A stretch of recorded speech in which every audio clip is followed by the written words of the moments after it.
Pemirsa, di tengah dinamika energi global yang penuh tantangan, hubungan strategis antara Indonesia dan Rusia di sektor energi dan sumber daya mineral terus menguat. Indonesia yang sudah masuk ke dalam kelompok BRICS memiliki peluang besar untuk mendefinisikan ulang kemitraan ekonominya dengan negara-negara anggota BRICS, terutama dengan Rusia sebagai raksasa energi dunia. Kami hadirkan wawancara khusus jurnalis Russia Today Indonesia dengan Menteri Energi dan Sumber Daya Mineral atau ESDM Bahlil Lahadalia yang akan mengupas tuntas potensi kolaborasi ini, mulai dari impor minyak Rusia hingga keamanan pasokan energi dari sumbernya, selengkapnya dalam Energi Fokus. Sebenarnya kalau kita berbicara tentang hubungan antara Indonesia dengan Rusia, apa yang mendorong Indonesia dalam hal ini diwakili oleh Kementerian ESDM untuk mempertimbangkan impor minyak dari Rusia? Kerjasama di bidang energi, ya, minyak. Kita tahu bahwa Rusia salah satu negara penghasil minyak. Dulu Indonesia pernah tergabung dalam negara-negara OPEC bersama Rusia di saat Indonesia mampu memproduksi 1,6 juta barel per day. Tapi kemudian kan kita tidak bisa mempertahankan itu. Sekarang produksi kita hanya kurang lebih sekitar tahun ini insya Allah bisa mencapai 605.000 barel per day. Dan Rusia di atas 3 juta barel per day. Dalam posisi ekonomi Rusia juga size ekonominya cukup gede, negara besar. Kita sudah tentu membuka diri untuk melakukan hubungan-hubungan ekonomi, termasuk dalamnya adalah kita bagaimana bisa membeli minyak dari sana. Dunia tahu ketika terjadi perang Ukraina sama Rusia, itu cukup memberikan dampak besar terhadap dinamika fluktuasi harga minyak dunia. Dan karena itu sudah sepantasnya dan sudah selayaknya untuk kemudian kita mencoba untuk membuka akses-akses pembicaraan dari G2G maupun B2B terhadap potensi kemungkinan untuk kita bisa membeli minyak dari Rusia. Apalagi harganya kan sangat ekonomis. Ini adalah sesuatu yang cukup baik. Dan tidak hanya itu, kualitas minyak Rusia juga cukup luar biasa. Sangat kompetitif. Dan kita sekarang lagi melakukan pembicaraan. Dan insya Allah titik temunya sudah ada. Dan sebagian perusahaan-perusahaan Rusia juga kan melakukan investasi dan kolaborasi di sektor energi di Indonesia. Kalau dari sudut pandang seorang Menteri ESDM melihatnya seberapa optimis Pak hubungan ini bisa terjalin dengan baik? Saya sangat optimis. Saya sangat optimis. Bahkan tidak hanya, nggak ada lagi yang harus kita pelajari. Karena mereka sudah membuktikan sejak tahun 60-an gimana. Pasca kemerdekaan kita pun sudah punya hubungan baik dengan Rusia. Apanya lagi yang harus kita ragukan? Rusia pun menganggap kita cukup baik.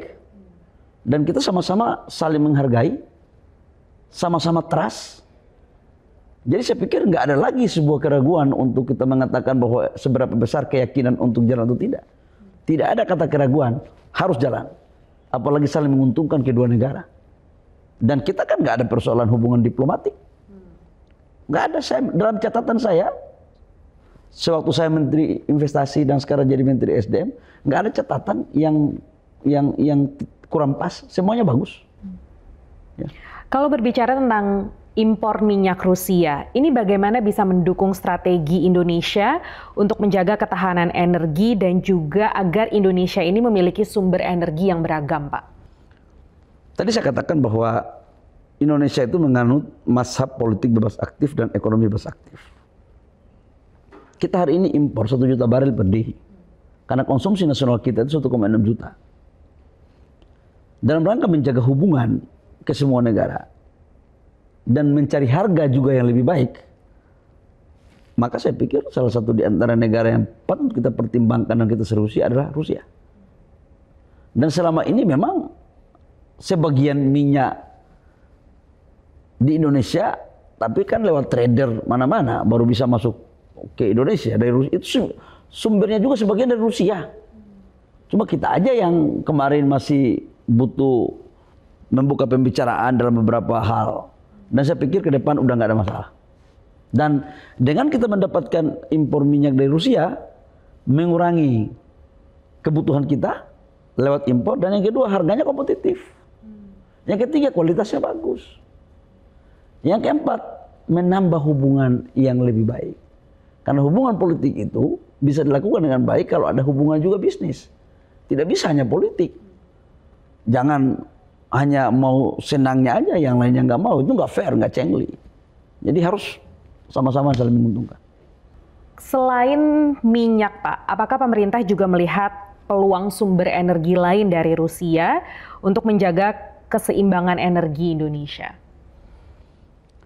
Beberapa kali kita melakukan komunikasi bilateral ya dengan Rusia.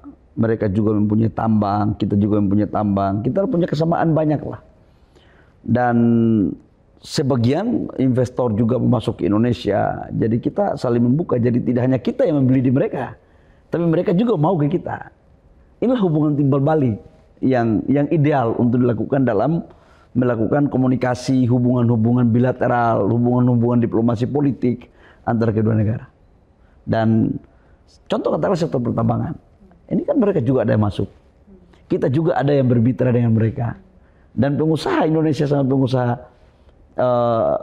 Rusia itu mereka sudah melakukan kolaborasi. Dan beberapa sudah membangun JV kerjasama.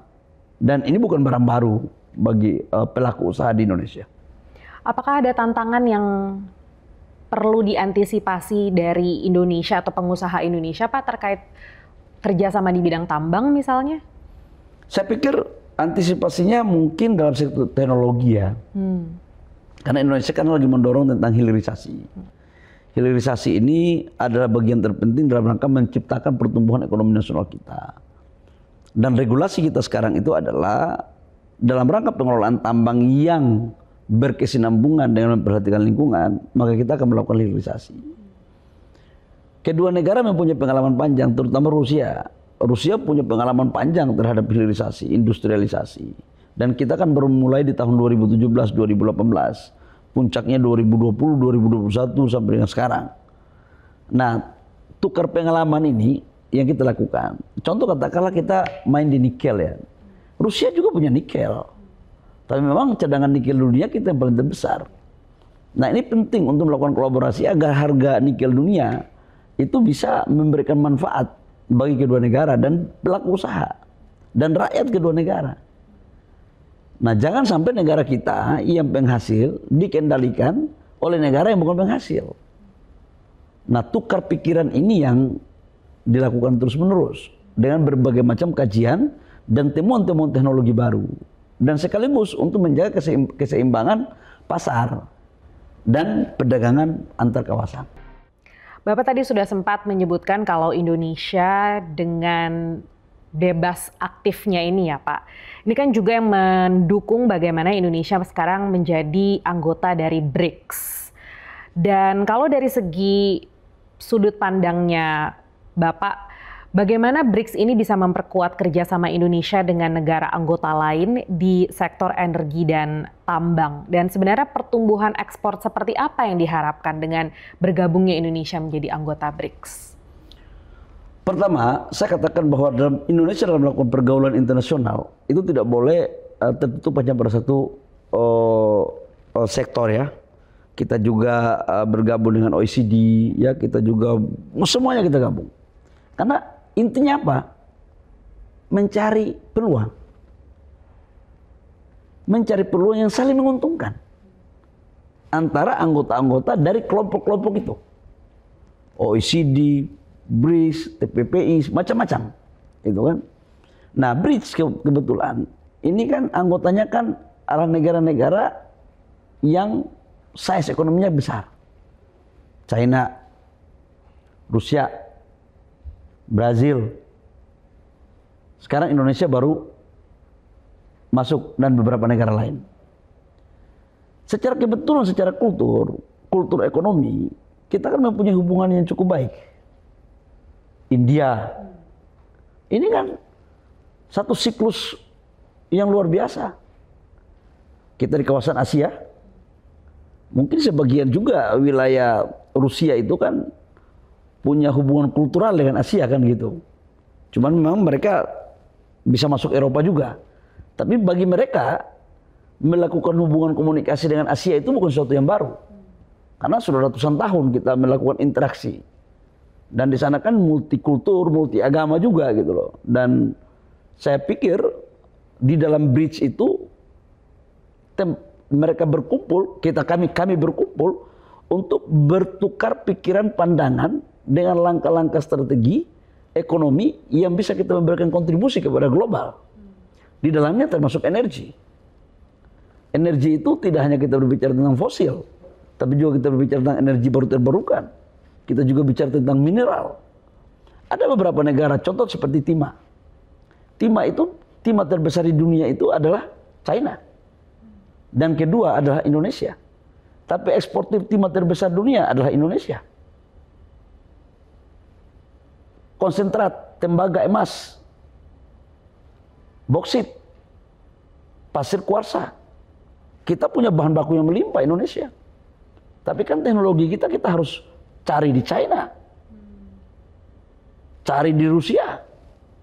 Dan di mana kita harus bisa menemukan institusinya? Di bridge lah kita bisa bicara.